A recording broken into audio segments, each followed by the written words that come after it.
Hello, and welcome to Virtual Investor Conferences. On behalf of OTC Markets and our co-host, Zacks Small Cap Research, we're very pleased you joined us for our quarterly Life Sciences Conference.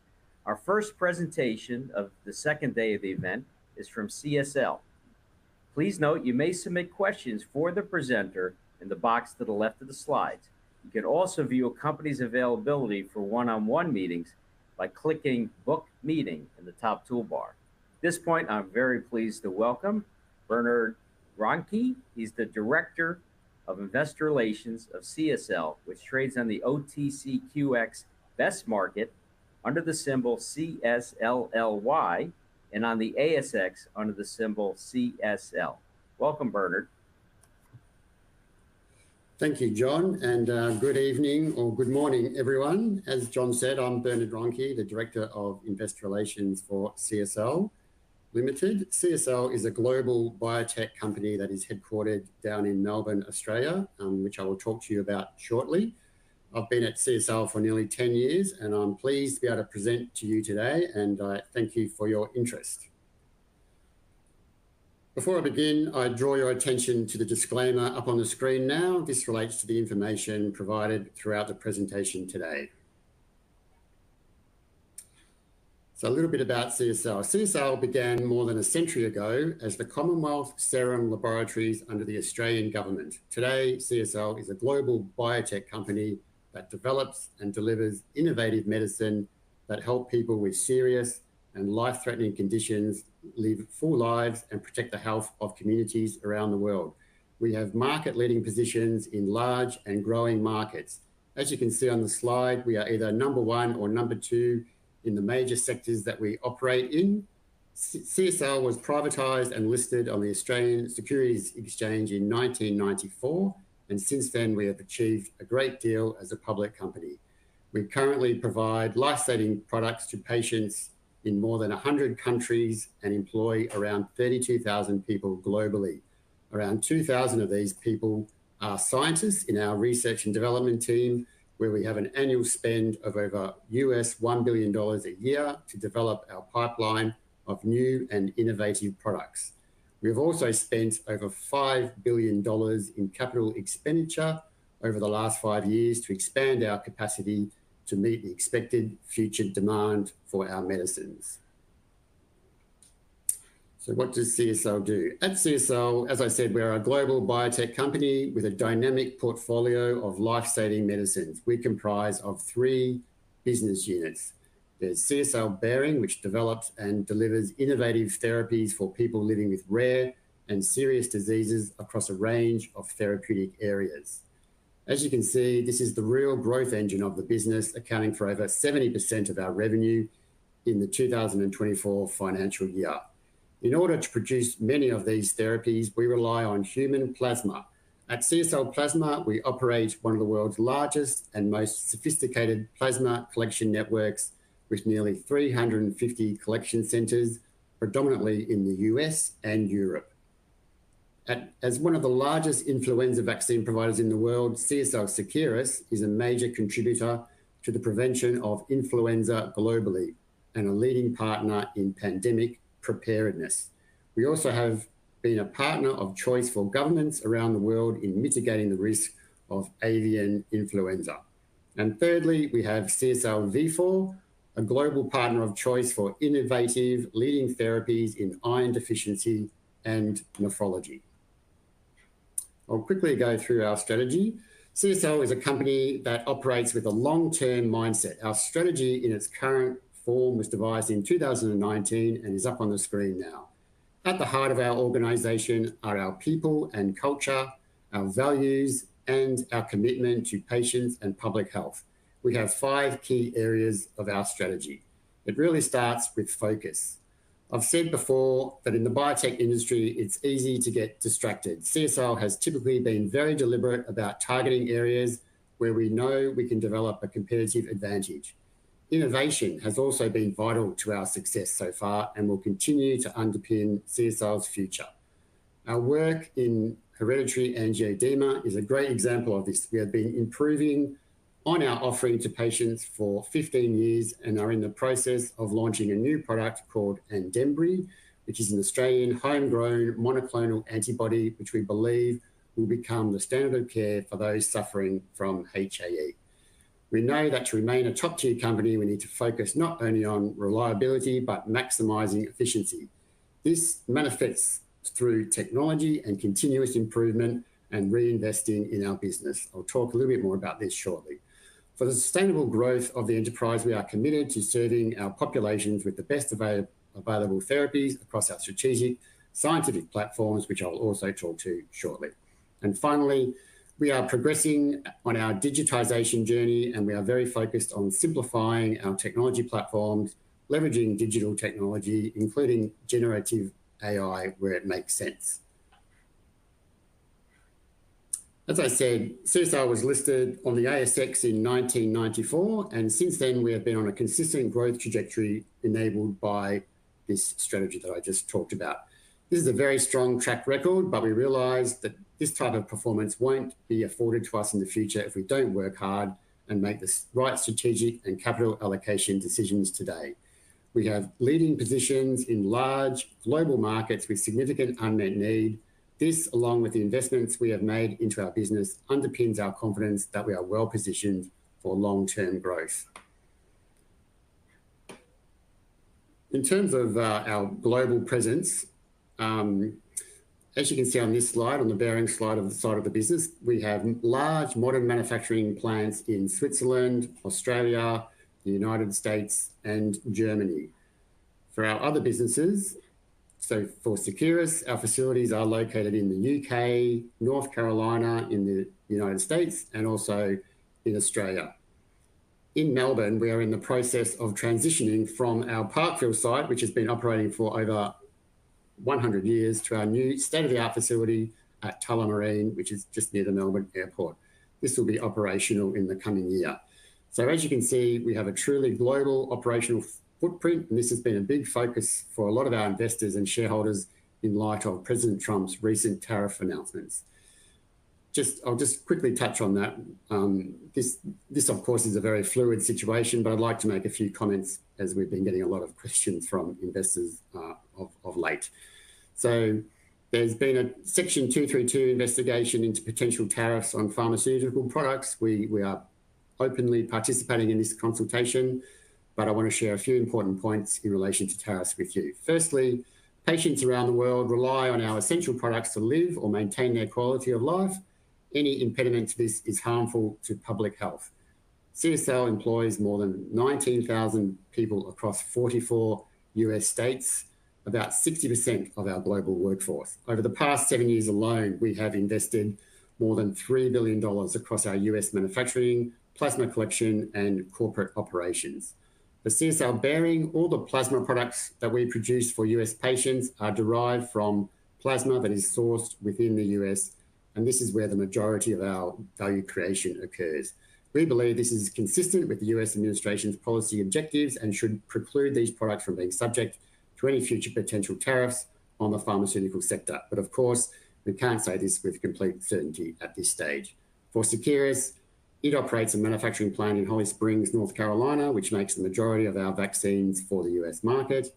Seasonal flu vaccine doses coming into the US from our overseas manufacturing sites are limited. And for Vifor, there are certain businesses, or products I should say, that may be impacted, which we are working through mitigation strategies to optimise our global supply chain. As you would expect, we've been monitoring this situation very closely and have been planning different scenarios for many months. Our global supply chain is proving to be a helpful asset right now, and we continue to work through opportunities to further optimise this, recognising that any changes could take time. We are prepared to implement further mitigation strategies should they be required. A little bit about our recent results, which is on the screen now. These are the results, our half-year results, which we presented to the market in February for the 6 months up to 31 December 2024. CSL delivered a solid result for the first half of financial year 25, driven by a strong performance by the CSL Behring business and also growth in CSL Vifor. Importantly, we reaffirmed our guidance to the market for fiscal year 25, which was for NPATA growth of between 10 and 13%. Just quickly, the headline numbers were as follows. Revenue was 8.5 billion, up 5% at constant currency. NPATA was 2.1 billion, also up 5%, while our net profit after tax was $2 billion, up 7%. In terms of the major highlights for the period, the CSL Behring business delivered strong growth of 10%, driven once again by our immunoglobulins franchise, which grew 15%, and another robust performance by albumin. The gross margin for CSL Behring continues to improve and was up 170 basis points at constant currency. But we are rolling out some new plasmapheresis machines at our plasma collection centres called RECA, and this is well advanced, and we expect to have this complete by the end of this month. And we have also implemented a new ionomogram technology in our centres as well, and this is delivering planned benefits as expected. The growth of Hemgenix, which is a gene therapy product for haemophilia B, is going well. It's slow and steady, and we've had 4-year data that's come out to reinforce the strength of this product, which is a really outstanding set of results for that product. And we also have a product which, as I mentioned before, Andembry, which is for patients suffering HAE. This is currently with the FDA at the moment, and we expect it to hear from them in very shortly. We've already had approvals for this product in Japan, Australia, UK, and Europe, and as I said, just waiting on the FDA. In our Seqirus business, its performance has been negatively impacted by the significant decline in influenza immunisation rates in the US, specifically in the 18 to 64-year-old cohort, which has led to competitive pressures. While this has been a disappointing outcome for public health, there are signs that vaccination rates outside the US are stabilising. During this period, CSL Seqirus secured several pandemic tenders for avian flu, which will deliver revenue in our second half. And then switching over to CSL Vifor, this business delivered revenue growth of 6%, driven by both iron and nephrology. Ferinject, which is the high-dose iron product, delivered volume growth of 6% in Europe, despite competition for generic market entrants. And in our nephrology segment, which is focused on therapies targeting kidney disease, Tavneos performed strongly, and we successfully launched a treatment called Filspari in Europe. Moving on to the next slide, I'll now talk a little bit more about the future of CSL. On the screen now, you can see our therapeutic areas that we focus on. So I'd just like to remind you of the areas that we concentrate on. These are on the screen now. Improving our R&D productivity is a significant priority for us. With the accelerating speed of science, we have to further strengthen our product development and commercialization capabilities after a few setbacks we've had in the past. So this means accelerating our development pipelines, sharpening our focus areas, and being clear about where we add value internally versus externally, enhancing lifestyle management opportunities, of which we believe there are many, as well as exploring new novel molecules, and partnering more effectively with external innovators. This isn't about material M&A, it's about partnerships and collaboration opportunities that will enable us to accelerate development. Moving on to the next slide is capital management. The investment process underpins the future of our business. Allocating capital to its most valuable use is the most important task we have. Our goal is to maximize shareholder value, so it is important that our shareholders understand this process. I'd like to talk about this referencing the framework you can see on the slide now. First, we aim to maintain our efficient balance sheet, and we don't want to be too highly geared. Our gearing ratio at the moment is around 2 times, and we think that will continue to deleverage. We do, however, have a strong appetite to retain our investment-grade credit ratings.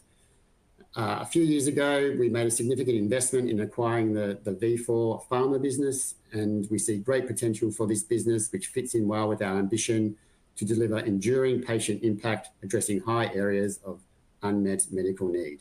Since then, we have been actively deleveraging the balance sheet, and I'm pleased to say this is progressing to plan. We continue to assess all options for capital management beyond that. Moving to shareholder returns, our dividend practice has been consistent for many years. We aim to grow our dividend in line with the growth in the company's profitability, with a typical payout ratio over the year of between 40 and 45%. To reinvestment, our spend on research and development underpins the sustainability of our future growth. It's imperative that we continue to innovate in our platforms and in new therapies for medicines.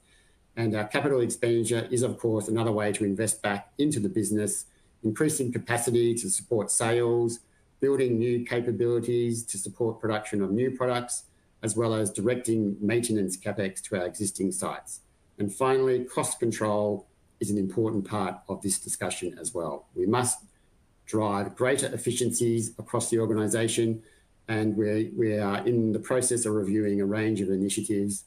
We must remain committed to being the most efficient plasma collector as we near completion of the rollout of the RECA plasmapheresis machines and the iNomogram in our plasma centres. We are delivering improved yields as expected, and we continue to focus on the next phase of centre efficiencies and optimise our collection network. We are exploring opportunities outside of our manufacturing network to streamline our footprint, to reduce fixed costs and increase productivity. We are also simplifying our technology platforms and seeking to further reduce the cost of low-value activities. So while our core business remains strong, we are laser focused on cost control, and we will share our plans as we continue to formulate them. And then finally, I'd just like to finish up with a summary and make a few comments about the company's growth outlook. CSL has demonstrated a strong track record of success over a long time frame. We are well positioned to keep delivering sustainable and profitable growth well into the future. We have leading positions in high growth markets where there is significant unmet patient need. We have durable products driven by our continued innovation. We have made substantial capital investment to expand our manufacturing network and now have the capacity to meet demand and deliver future growth. As part of our capacity expansion, we have also invested in new innovative processes to deliver higher IG and vaccine yields, improving efficiencies. Underpinning this is our disciplined approach to capital allocation. Our strong cash flows enable us to maintain a strong balance sheet, reinvest back into the business and deliver returns back to our shareholders.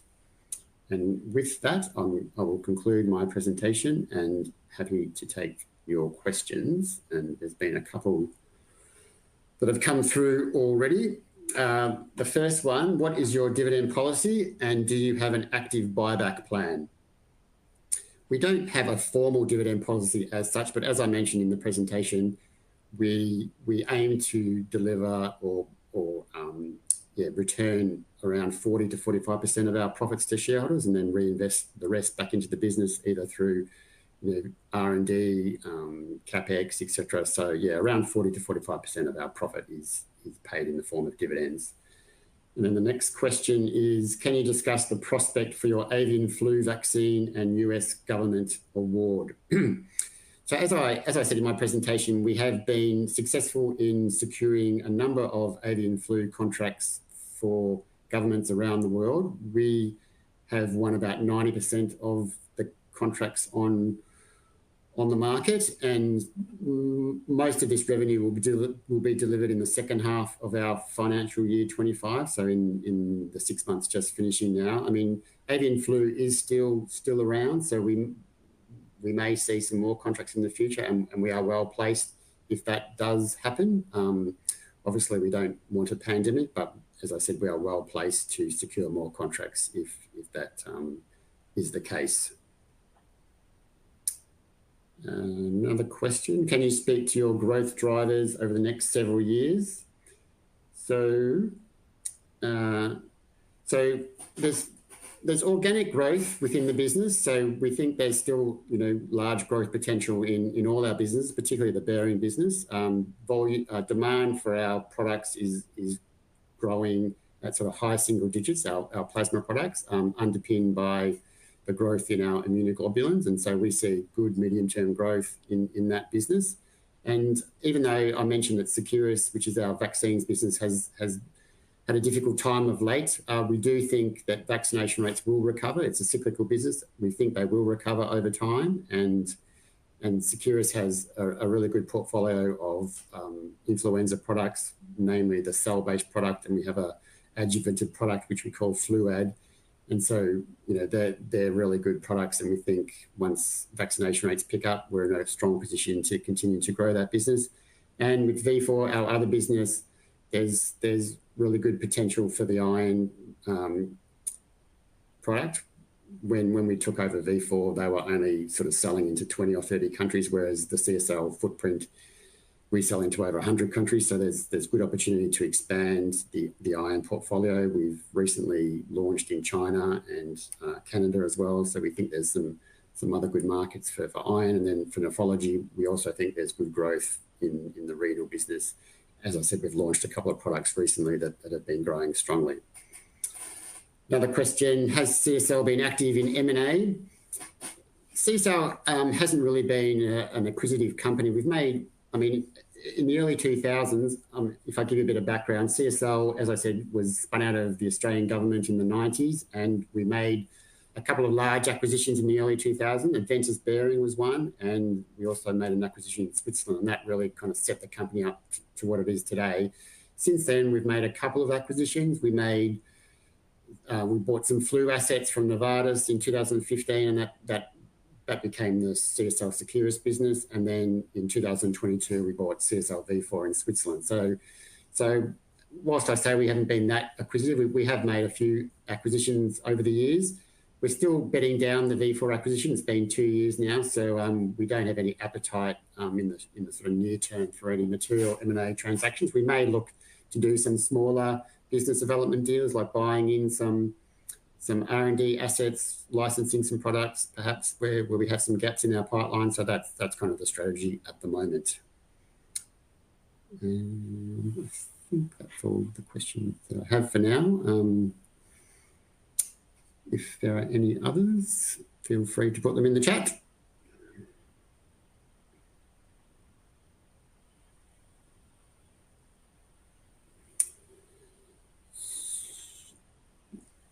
Given there are no other questions, I think I'll wrap it up there. My contact details are on the screen now. You'll see my email. If you go to our website, csl.com.au, you'll also find my contact details in the investors section. But thank you very much for your time. And if anyone has any more questions, feel free to get in touch. Thank you very much.